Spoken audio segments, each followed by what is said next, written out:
Mapangubwe, the Hill of the Jackal, is where the first of the great southern African Iron Age kingdoms flourished nearly a millennium ago.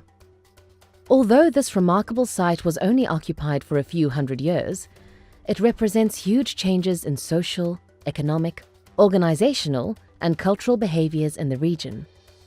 Here, at the confluence of the Shashe and Limpopo rivers, migrating Bantu-speaking people found a fertile floodplain and settled it.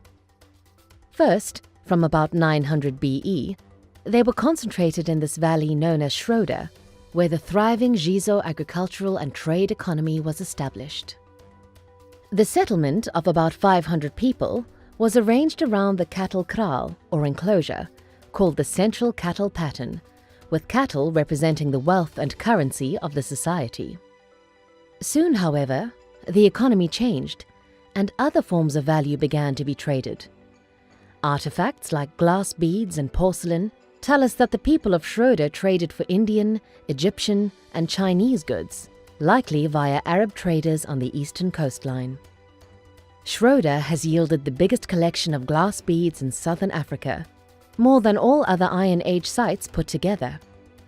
The people of Schroeder also manufactured a large number of clay figurines, the largest find of clay figurines in South Africa. These represent animals, birds, human figurines, and phallic-shaped figures. Around 1020 CE, the Lepidskopje people arrived in the valley and replaced the Gizo. They began to make their own beads, smelting the original blue trade beads into larger blue beads, and probably farmed the endemic cotton, which they turned into thread using spindle whorls.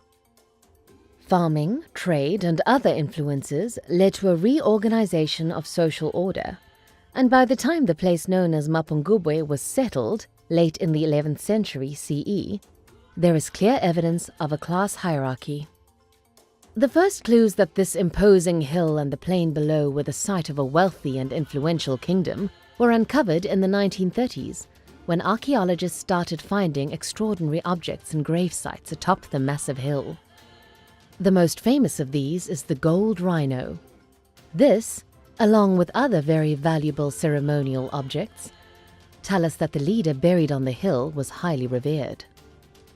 This social organization, the royal compound and burial ground elevated atop a huge, inaccessible structure, with the aristocracy at the foot of the hill and the ordinary folk further away, is the first indication we have in South Africa of a completely hierarchical society.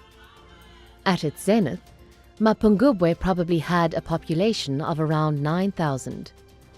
It seems to have been the largest settlement in the area and was almost certainly the most powerful economic center in the region. Then, even more suddenly than it appeared, Mapangubwe was gone. By 1300 CE, the settlement had dwindled, and the focus of trade moved northwards. Why it disappeared after just a few decades is a mystery. Political forces, climate change, and over-exploitation of the land are all possible reasons. All we know is that the civilization of Mapangubwe must have been remarkable to behold.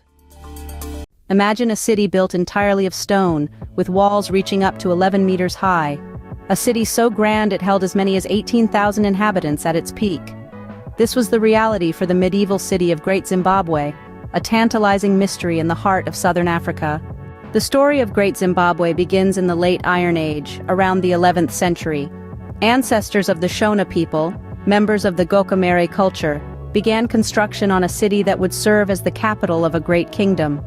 This city, recognized by UNESCO as a World Heritage Site, was to be a seat of political power and a royal palace. What sets Great Zimbabwe apart from other medieval cities is its distinct architectural style. The city's high stone walls, constructed without the use of mortar, are a testament to the advanced engineering skills of the Shona ancestors. The city is divided into three architectural groups: the Hill Complex, the Valley Complex, and the Great Enclosure. Each group offers a unique insight into the social and political structures of the time. As the city grew, so did its population.